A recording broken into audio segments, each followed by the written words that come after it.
My name is Olivia, and I bought 6 vintage books, and I am so excited to show them off. I got these at a random antique mall in the middle of nowhere, Ohio, and they were all so cheap, but so cool. And are these books in the best condition? No. So are they worth a lot of money? Maybe not. But I still think that it is really, really cool to have found them and for them to all be so inexpensive. I can't remember the exact prices of all these items, but they were at least under $10 each. So this first book was actually the most expensive book, but it was on sale, so I still got it for like under $10. It is Gone with the Wind by Margaret Mitchell. This copy is from 1938, which is just a few years after the book was first published, and this is really, really cool. Here's the spine. This was, I think, a great find.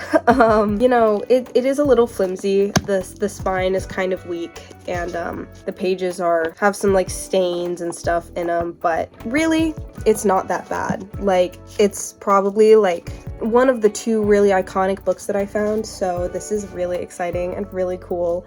Somebody did write something in here. I cannot read that. I really have no idea what that says. There is some writing in a lot of these books, but I can read most of them, but this one I don't know. And this was published by the Macmillan Company. Super cool, super exciting. Another exciting find, Little Women. I found a copy of Little Women. Now in here, there is some like pencil pen writing that says Christmas 1928. So somebody got this book for Christmas in 1928. Exciting for them. But I can't really figure out exactly when this was published.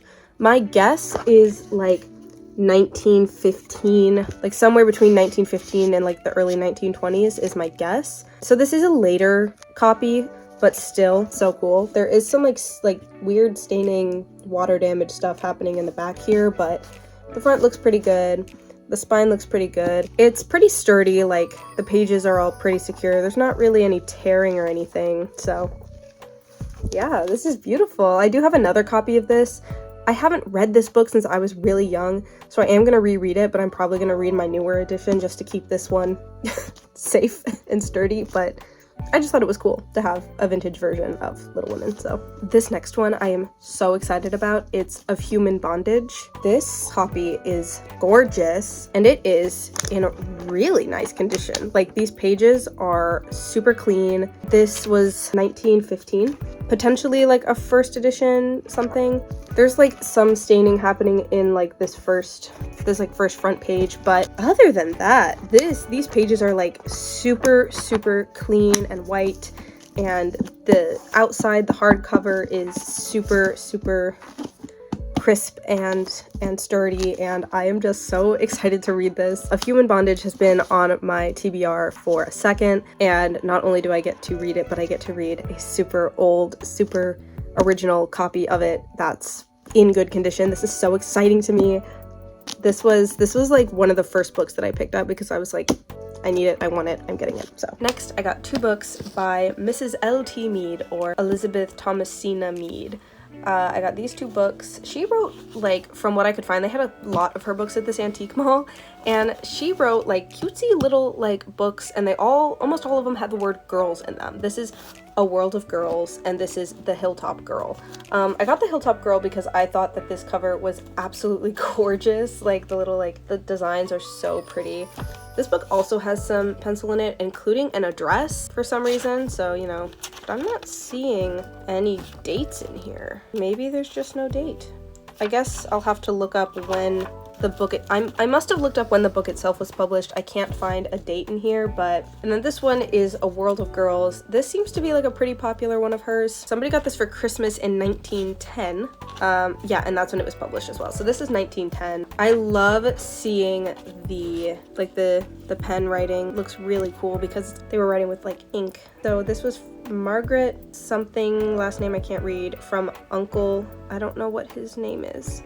But it's also cool, she wrote Xmas 1910. This book is kind of rough. I mean, the pages are very yellowed. It's just generally pretty rickety.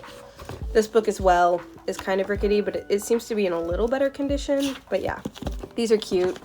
This last book I also got because it was cute, and I'm assuming that this was like for younger girls. The Adventures of Princess Sylvia by Mrs. C.N. Williamson. And let's see what the date is in here, if there is one. Oh my gosh, look how pretty! 1909.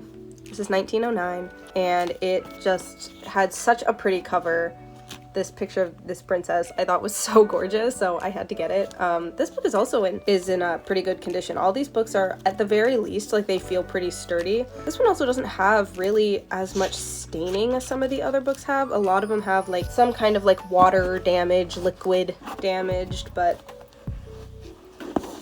yeah, the most modern book in this little setup is 1938. So these are pretty old books, and they were all, like I said, like $10 or less. But yeah, I think these books are all so beautiful. I had no idea that really old books like that would be so cheap. So go to like an antique store or an antique mall, and you can probably find some old classic books for fairly cheap. They might not be in the most beautiful, best condition ever, but they're gonna be cheap. So yeah, big recommend for that. I'm really excited about all of these finds. Some of them I'm gonna read, some of them I might just like keep on a shelf just because they're pretty to look at and they're cool. Just to own, just to have them in my possession. So yeah, that was all. I just wanted to show them off really quick. Yeah,